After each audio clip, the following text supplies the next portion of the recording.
cultural diversity purposes. So we all know that like the lack of resources is obviously a big thing, but then also when you get to the playing fields to be able to then have access to them, there's still a wide discrepancy in ownership, in banking, in healthcare, and all these things. So I think that that's way past like business, but I think, you know, we live in a capitalistic society, and the only way that you really can make moves and shake in that is by owning things. Number one being land. And so I think that's something that holds black men and also black women back 100%. That would be the biggest one for me. Just black ownership. We need a lot more of it. I think blacks coming together collectively, you know, I know a lot of other cultures bring their money all to the table. I think we're fighting against poor, I don't want to say poor training, but like tactical training that was used against us to make us pit against each other. You know, you check a brother before you check a white man when he comes into the room. You see what he's wearing, you see how he moves, you see, and that's weird, you know what I'm saying?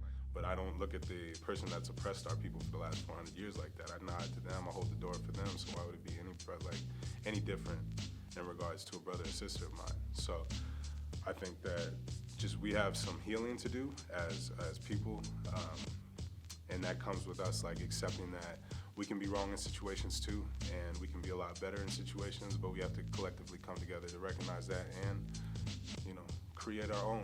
This whole entire structure was not created to involve us at all. We just built it, you know what I mean? 244 years of free labor built you something pretty nice, so it's time for us to go build ours.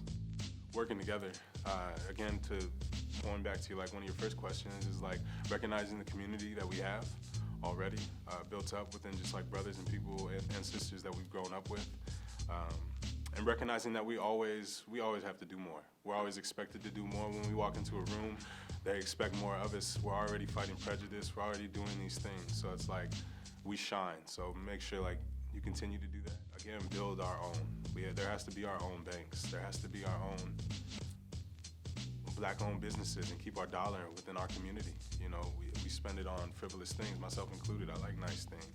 You know, I think that we come from kings and queens, so it's innate in our culture to just want nice shit, right? But there's a difference between spending every last dollar you have to do it to impress somebody, and then having enough to buy it twice, like Jay would say, and then like it's something that you reward yourself with, as opposed to being like, I need this to feel like myself. It's like we should be focusing on the youth and making sure that like they know growing up. And I think that our generation, just in general, anybody that's, you know, 20 and over at this point has been around to see like that internet phase.